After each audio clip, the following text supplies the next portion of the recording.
Now, expanding on the Promise program that we on this program explained to you yesterday. Here's the upshot of the Promise program. It was started in Chicago by the current superintendent in the school district in Broward. Robert Runcie was in Chicago. The premise of the Promise program is federal grants. It's happened under the Obama administration. And Eric Holder, the money came from the Department of Justice. It originated from the premise that the Democrats hold that the prison population is disproportionately minority and African American because of injustice in America. You have the black population, 15, 20%. Prison population of minorities and African Americans can be 60%. Ergo, the justice system must be tainted. And this is what Holder and Obama believe. So they believe that bigotry and racism is resulting in charges and convictions against innocent minority perps. And so they began a program called the Promise Program, which promised money to local police departments and school districts for ignoring certain crimes. Mostly misdemeanors, but not contained to misdemeanors. And for all of these crimes ignored, there would thus be no charges, and thus no convictions, and thus there wouldn't be any sentencing because nobody would be going to jail. Now, they couldn't, from Washington, instruct a school district or a police department to ignore only crime committed by minorities. That wouldn't fly. People would spot that right off the bat, and they would object to it. So they had to be cagey, and they had to basically extend this policy to types of crime rather than types of perp.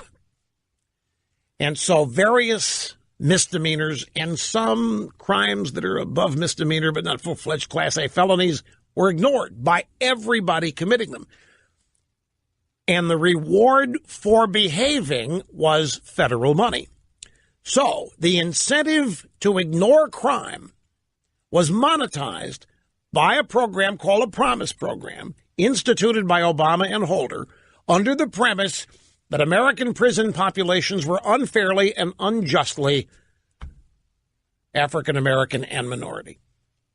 And I'm sure you've heard Obama and Holder and the Reverend Jackson for years complaining about this.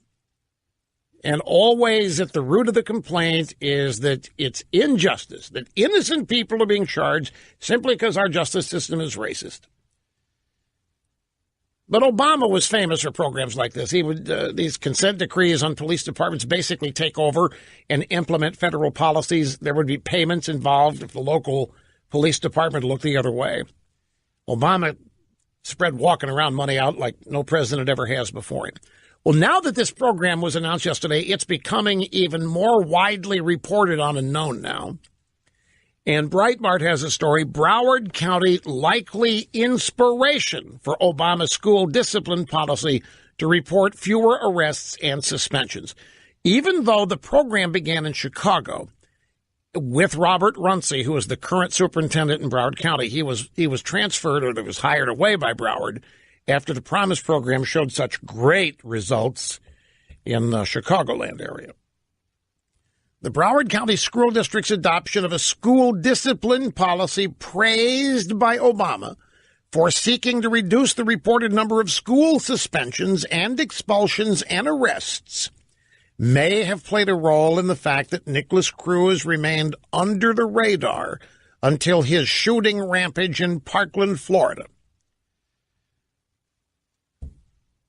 The facts pattern that has emerged strongly suggests it played a role, according to Max Eden of the Manhattan Institute. The Obama-era Departments of Education and Justice, under Education Secretary Arne Duncan and Attorney General Eric Holder, issued school guidelines in 2014, a program actually dates 2013, that claims students of color are disproportionately impacted by suspensions and expulsions. a situation they said leads to school-to-prison pipeline and that discriminates against minority and low-income students. Broward County was the first to have the goal of lowering suspensions, lowering expulsions, lowering arrests. And so they decided to reduce police involvement by not bringing in cops to arrest kids for a whole range of serious offenses. And then, as you would expect, the arrests go down when you stop arresting, and that is taken to be a sign of success. Kind of like defining deviancy down. You decide you can't control this kind of aberrant behavior, so you just say it's no longer a crime. This behavior is no longer criminal, and you define deviancy down. It's a variation of that. So the upshot of it is, if this becomes policy, and it was 2014, that's 4 years of policy of ignoring certain crime, of no arrests, no suspensions, all because the Obama administration's paying you to ignore these things. And in the midst of this, here comes Nicholas Cruz, and here come all these warnings and all these indications that somebody is ready to explode.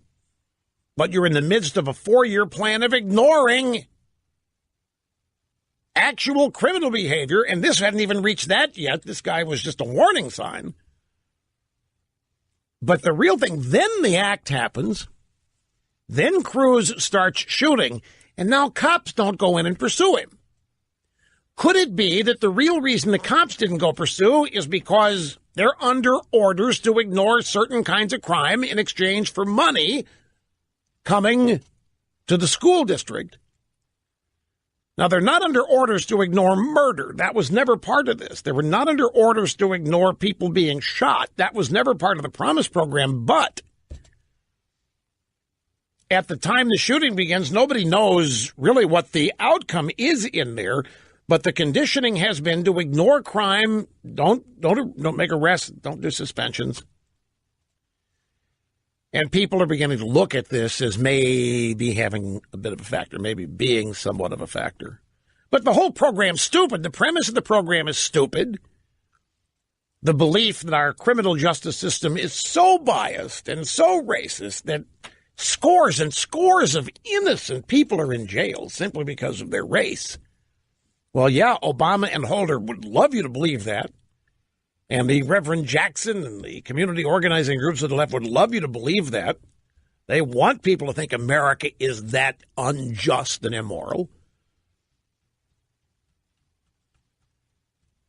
And they use as their excuse these bloated statistics of people who are in prison, saying it's unfair, we need to fix it. Well, the only way you can fix it is stop sending people to prison. And ergo, we get an event like this. My only point is that more and more people are now beginning to explore this program since we elucidated it yesterday. It's being bandied about, talked about, reported in many different places. Snerdley said to me, what did you say to me? This, if it weren't for some news story, that this would have been all over the place last night, and I'd have been catching hell for it from the drive-bys. If it weren't for some other story covering it up. Or some other story giving it, guess the shooting itself. His point was, you really exposed something yesterday, and normally they would try to destroy you for this, but they're distracted by other things. Well, they don't want it widely. It's exactly right. They don't want this widely known. The last thing they want is that people begin to think that something like this could be a factor, however small, in some of the things that don't seem to be explicable. How do you explain this?